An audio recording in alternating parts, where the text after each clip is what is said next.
Oke, bismillah. Assalamualaikum warahmatullahi wabarakatuh. Kebaikan puncak itu kebahagiaan. Tidak ada lagi yang dituju selain itu.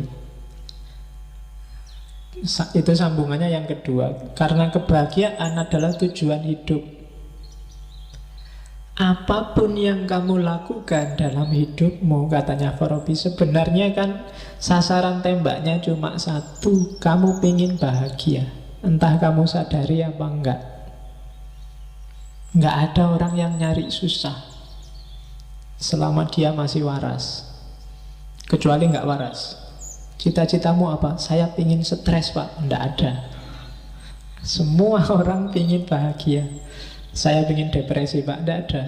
Saya ingin gila, Pak, tidak ada. Setiap orang secara fitrah dia pasti ingin bahagia. Dan kalau sudah bahagia selesai, dia tidak ingin apa-apa lagi sesudah itu. Maka dia disebut absolute good. Kebajikan puncak itu kebahagiaan. Kamu jujur, kamu tekun, kamu rajin, kamu sabar. Itu kan sebenarnya finalnya adalah dengan tekun, rajin, sabar, kamu ingin bahagia. Oke, dan memang Allah merancang manusia untuk biar dia bahagia. Tujuan Allah bikin kita di bumi ini kan untuk biar kita bahagia. Allah ingin kita senang. Makanya Allah ngasih banyak fasilitas yang cocok untuk kita hidup.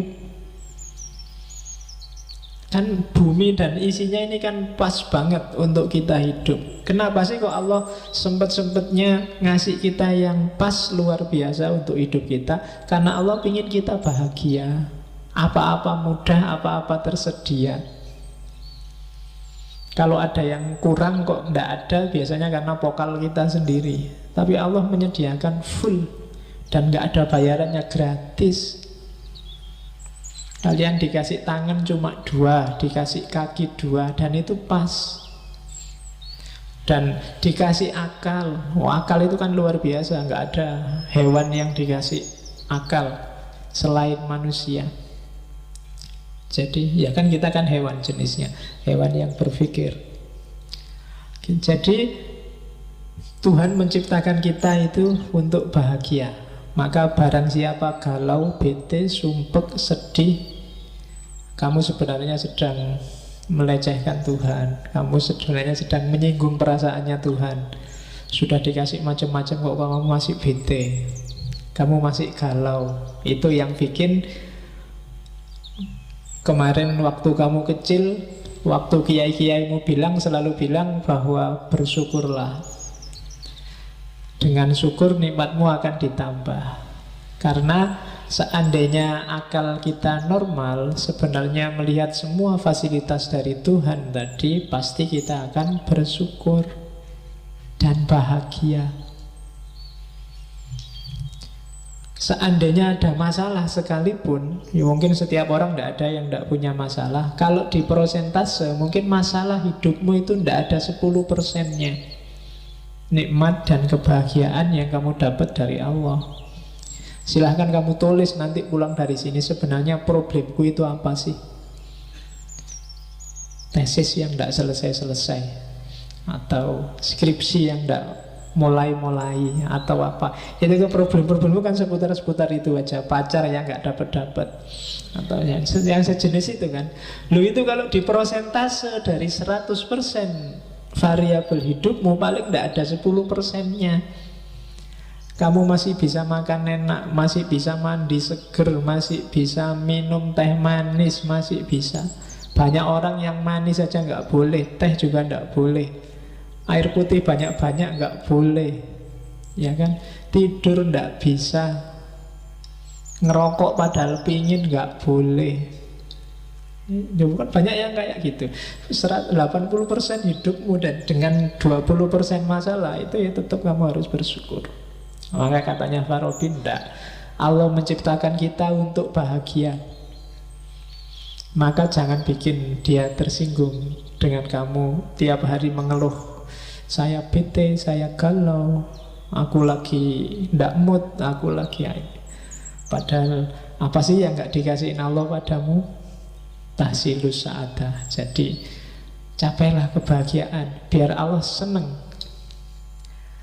Kayak kalian itu loh, kalau ngasih seseorang, bantu seseorang, dan yang dibantu kok terus alhamdulillah sampean bantu sekarang hidupku beres, urusanku selesai semua. Yang bantu kan juga seneng.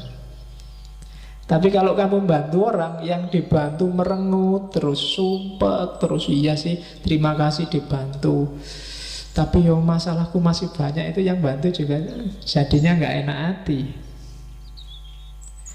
Jadi bahagialah. Allah menciptakan kita untuk bahagia. Tidak usah terlalu dipikir masalahmu yang hanya 10-5% itu. Kalau ada solusi ya diambillah solusi itu. Kalau nggak ada ya dipikir lagi. Kalau buntu ya dinikmati aja masalahnya. Itu lebih enak. Kan sekarang biasanya yang bikin kamu sumpek kan nyari jalan keluar. Saya nyari jalan keluar nggak nemu-nemu Pak. Ya sudah, kalau nggak nemu ya nggak usah dicari. Oh nggak nemu, dinikmati aja masalahnya. Tesis nggak selesai-selesai ya sudah, ditunggu aja. Sopo ngerti dapat surat peringatan.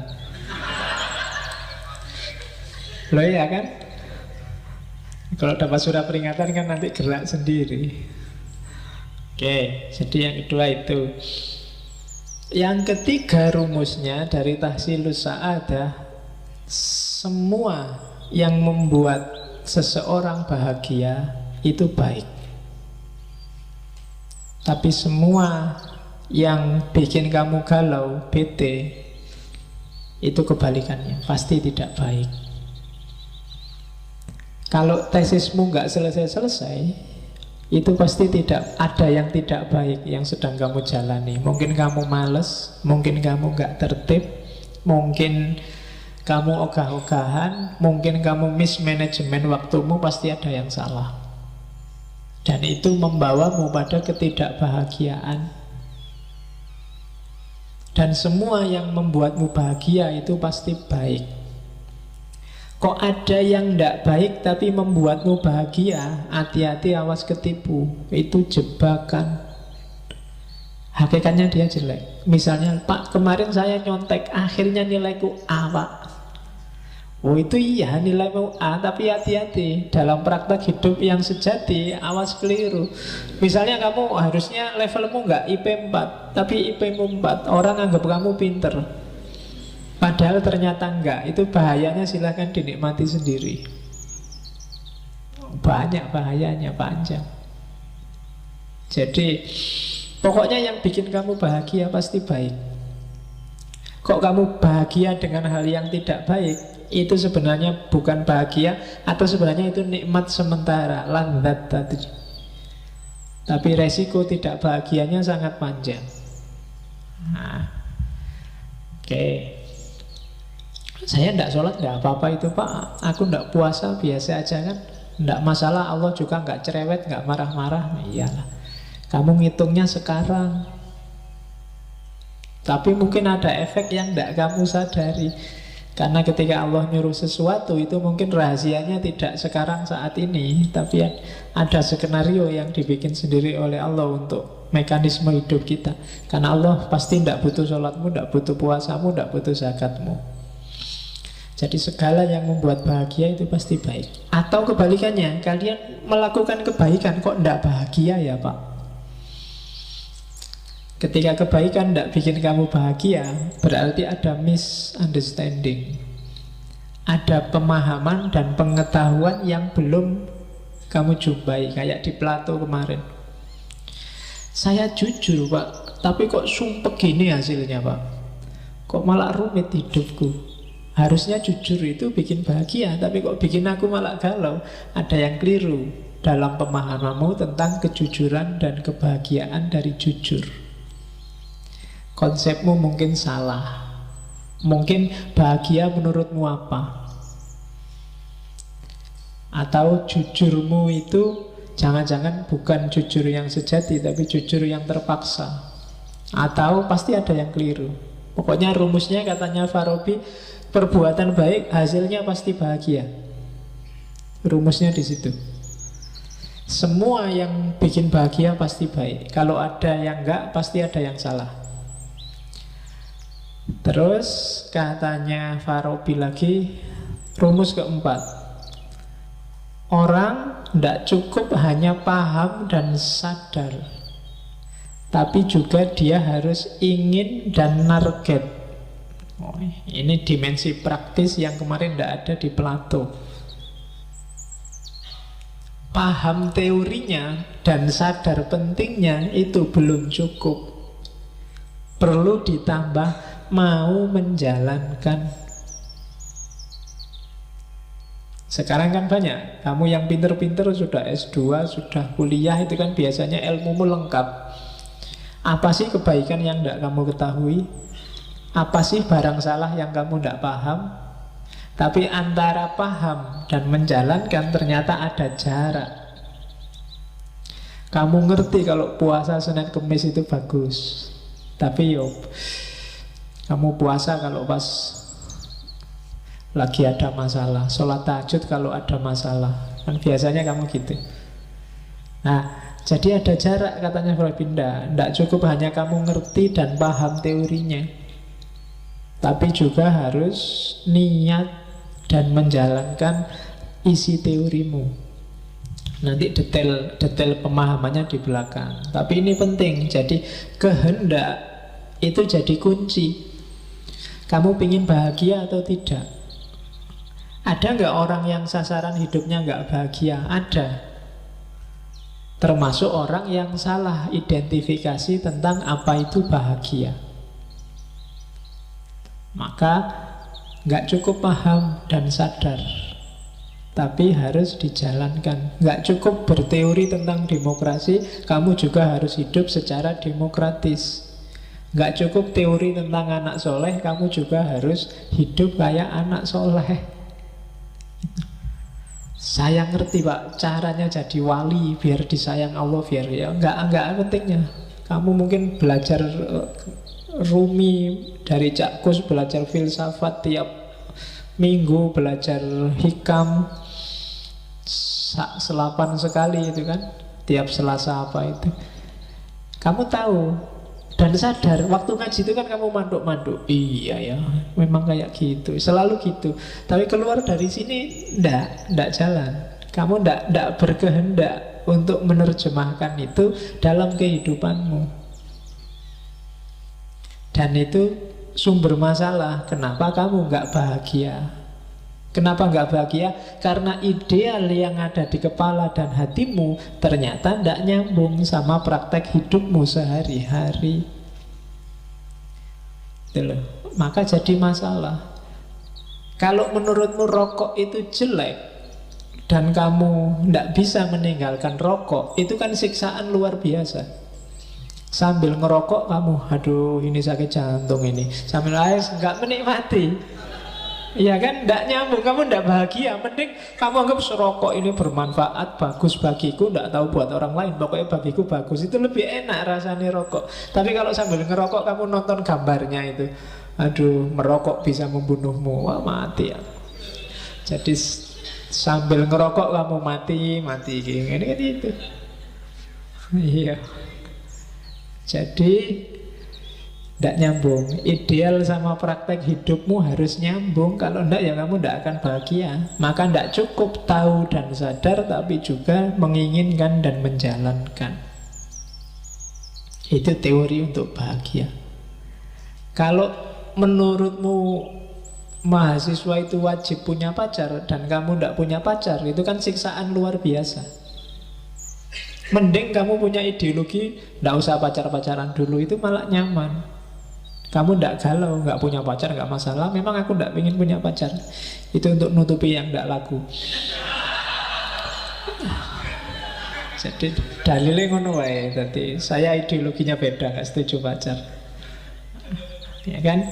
Lo kebalikannya, kalau kamu sudah matok tidak ingin pacaran tapi kok ya jatuh cinta, itu kan ya siksaan luar biasa.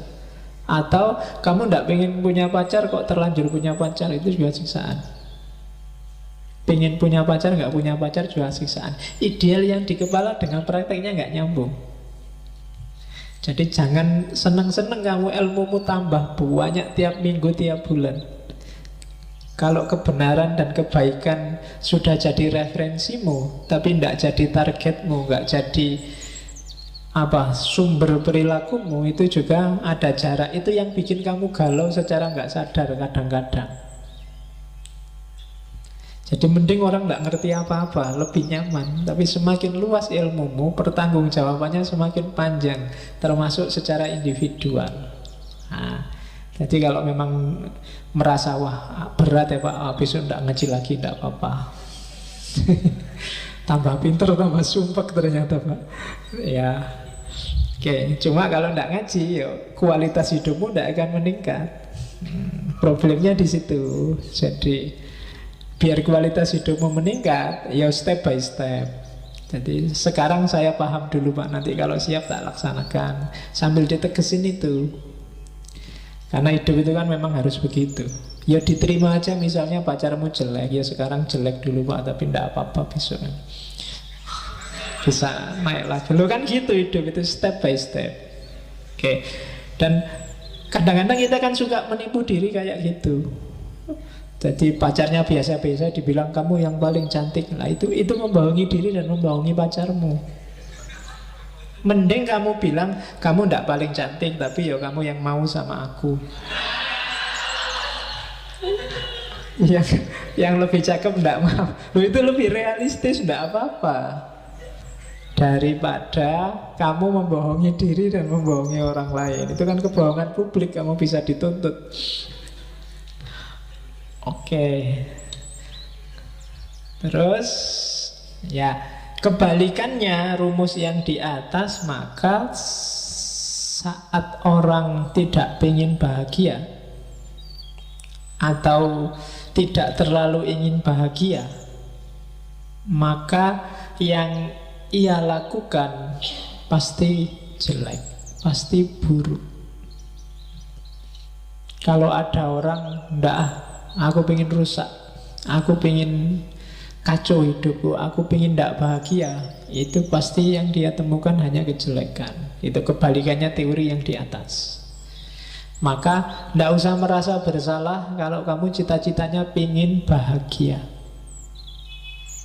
Hati-hati, biasanya yang muda-muda yang masih bergairah pengen alternatif, cara berpikir alternatif. Ya boleh, cuma hati-hati kalau ujungnya bukan kebahagiaan, katanya Al-Farabi, yang kamu temui di jalannya itu barang-barang jelek.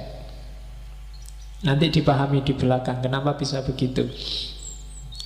Terus kapan bahagia itu terjadi? Bahagia terjadi ketika jiwamu termanifestasikan, kayak di Plato kemarin, jiwamu terimplementasikan secara sempurna, optimal. Dalam dirimu itu ada daya jiwa apa saja sih? Kalau itu dijalankan secara optimal, maka disitulah kamu akan merasa bahagia. Termasuk daya makan, daya seks, hasrat untuk dihormati, hasrat. Itu kalau semuanya terlampiaskan secara optimal, maka disitulah orang menemukan kebahagiaan. Seperti apa sih daya jiwa itu? Nah, ini teori jiwanya Farabi. Agak mirip dengan teori-teori jiwa yang kita temui dalam tradisi Neoplatonik. Oke.